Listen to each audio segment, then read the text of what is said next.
everybody. More from Dilbert by Scott Adams.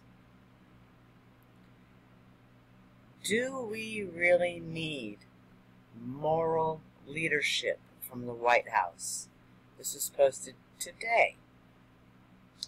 After the horrors of Charlottesville and President Trump's morally ambiguous initial statement, pundits, politicians, and citizens complained they weren't getting the moral leadership we need. I have one question. Why do we need moral leadership? Moral leadership probably made sense in pre-internet days. But today we get rapid moral clarity from social media, whether we want it or not. That doesn't mean every person agrees. The social media usually produces a dominant moral opinion. That's right. Social media usually produces a dominant moral opinion. We all know what the word dominant means. It means dominant over your opinion, dominant over my opinion, and so forth. And rapidly. We need for our moral leaders to get involved. We got this. Do you know anyone who watched the news about Charlottesville and thought the white supremacists might be the ones on the right side of the issue? Well, maybe, but those people would be white supremacists and are not likely to change because the president gave a tearful speech full of moral leadership. Yeah, probably phony tears. So why do we need moral leadership when no one in the country wanted to be led anywhere? We all had our moral opinions, and they weren't going to change because of anyone's moral leadership. And no one suggested that one group or another should be exempt from the law. We were all on the same page on that.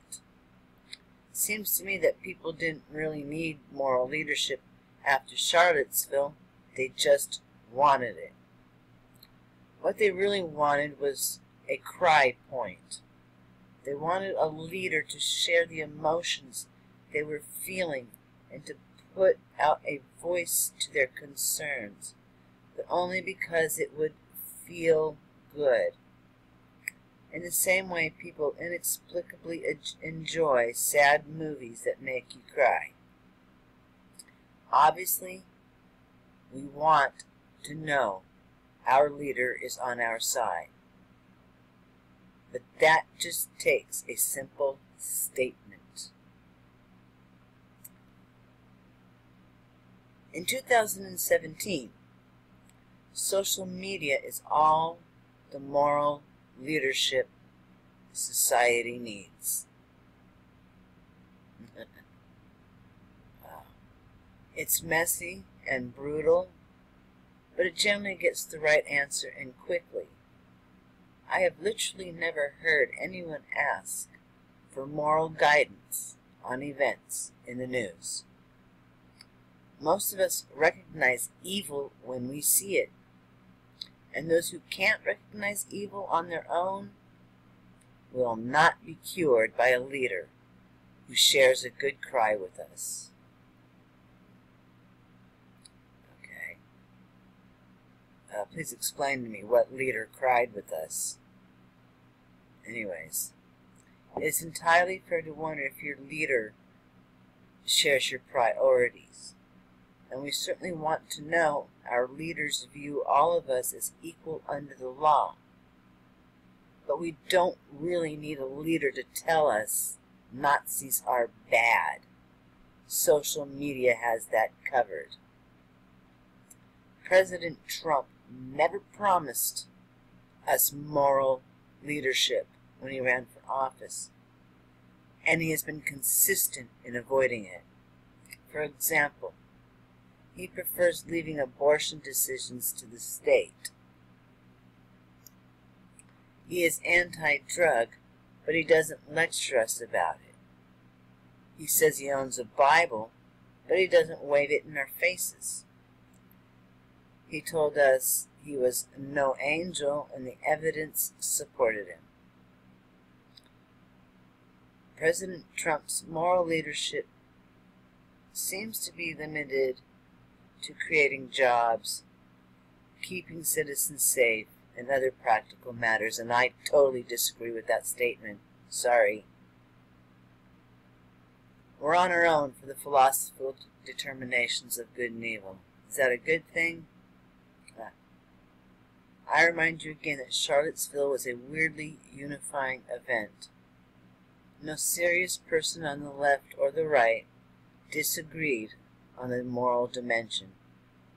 Political opportunists on the left tried to frame mainstream Republicans as soft on Nazis, but that was nothing but transparent political manipulation and clearly immoral.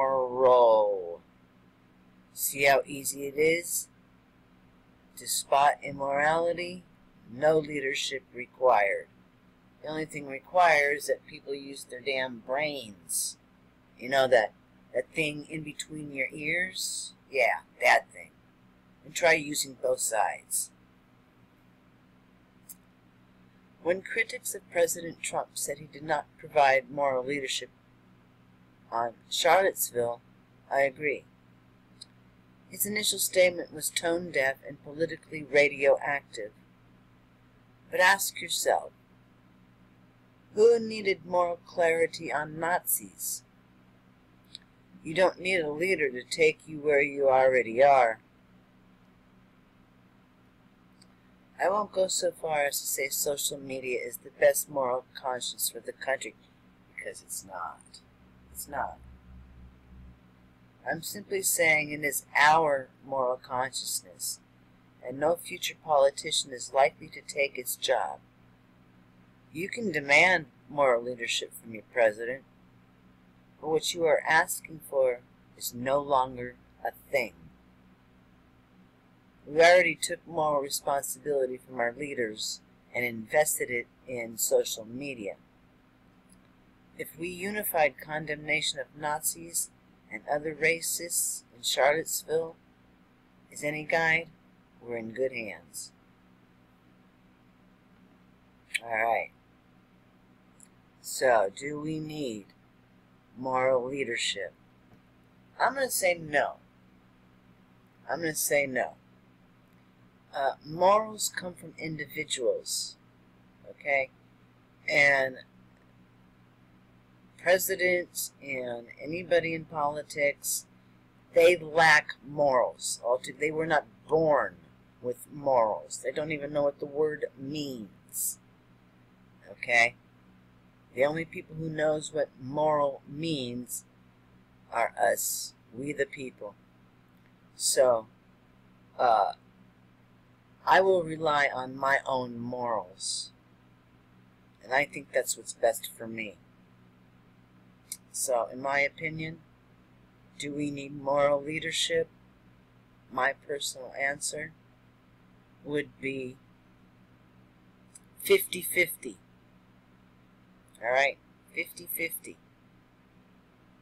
But I trust my morals and my ethics over President Trump, a man whom I have never met.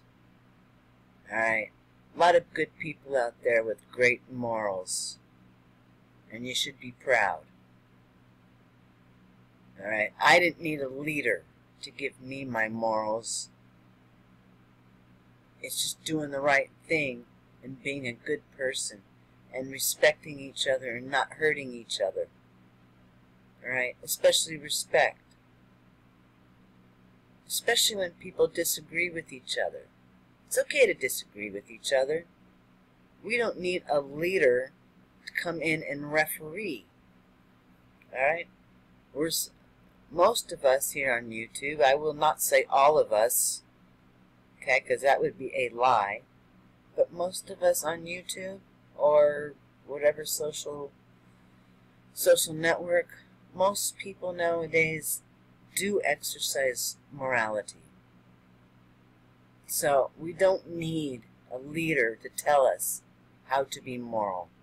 So that's my personal answer to this question right here. That's my answer. What's your answer? Please comment below. Thank you very much, and you guys have a wonderful day. Namaste.